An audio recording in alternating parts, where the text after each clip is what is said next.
Jobs and prosperity don't trickle down from the top. They grow from a strong and thriving middle class. More tax breaks for outsourcers won't create jobs. It didn't over the last decade. You know what doesn't create jobs? Is supporting small businesses and manufacturers who make products right here in America. Who hire American workers. That's what we're changing.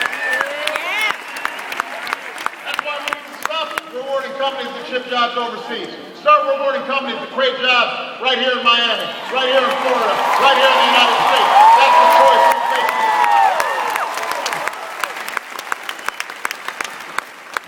I believe we can create more jobs by controlling more of our own energy.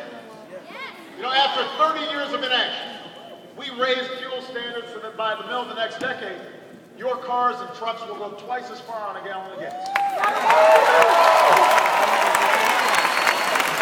And today, the United States of America is less dependent on foreign oil than at any time in 2 decades. So,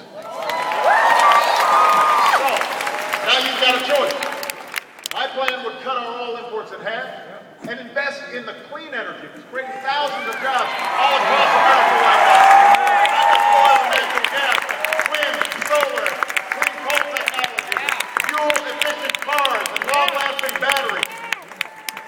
And if you want to know how we're paying for it, one of the things we need to do is not allow oil companies to collect another $4 billion in taxpayer-funded corporate welfare every single year.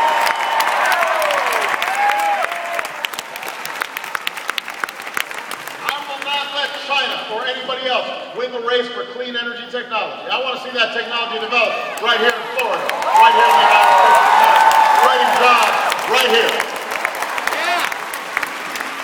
And by the way, yes, my plan will reduce the carbon pollution that's heating our planet. Because climate change is not a hoax. More drought and floods and hurricanes and wildfires. That's not a joke. That's a threat to our children's future. And we can do something about it. Just like I believe that we can make sure that every young person in America gets the education they need to compete.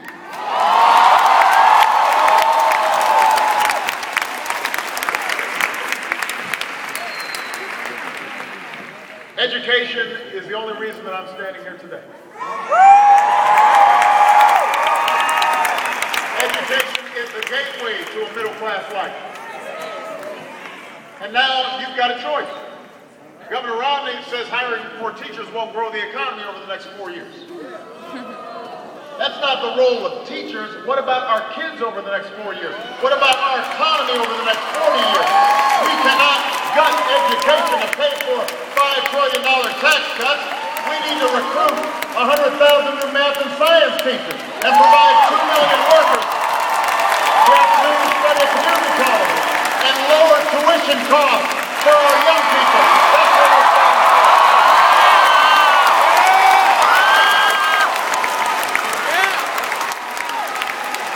That's what's at stake in this election.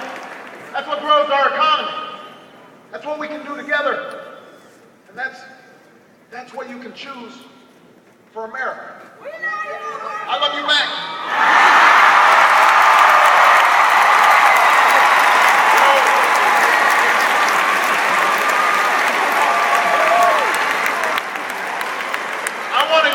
Money that we're saving from ending the wars in Iraq and Afghanistan to pay down our deficit, put our people back to work rebuilding roads and bridges and schools all across America. Governor Romney said it was tragic to end the war in Iraq. He said this in a speech just this week. He said we should have left troops on the ground in Iraq. Don't move.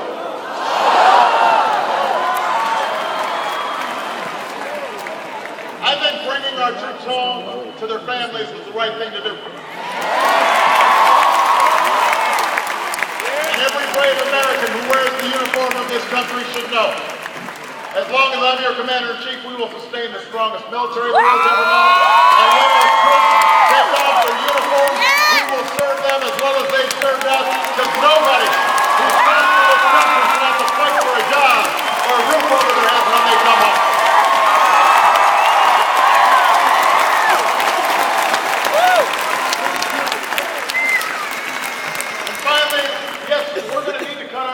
By $4 trillion over the next 10 years.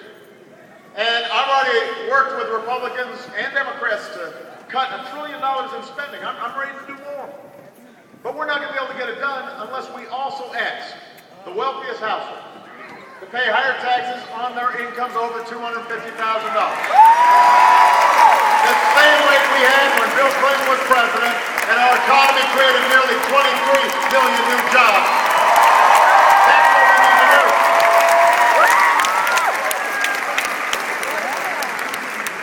Governor Romney has a different view.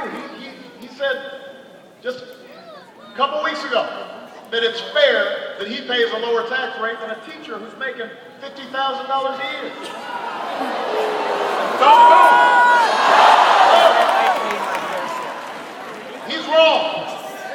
I refuse to ask middle-class families to give up their deductions for owning a home or raising their kids just to pay for another millionaire's tax cut. I refuse to pay for that tax cut by asking students at the U to pay more for college, or kicking children out of Head Start programs, or eliminating health insurance for millions of Americans who are poor or elderly or disabled.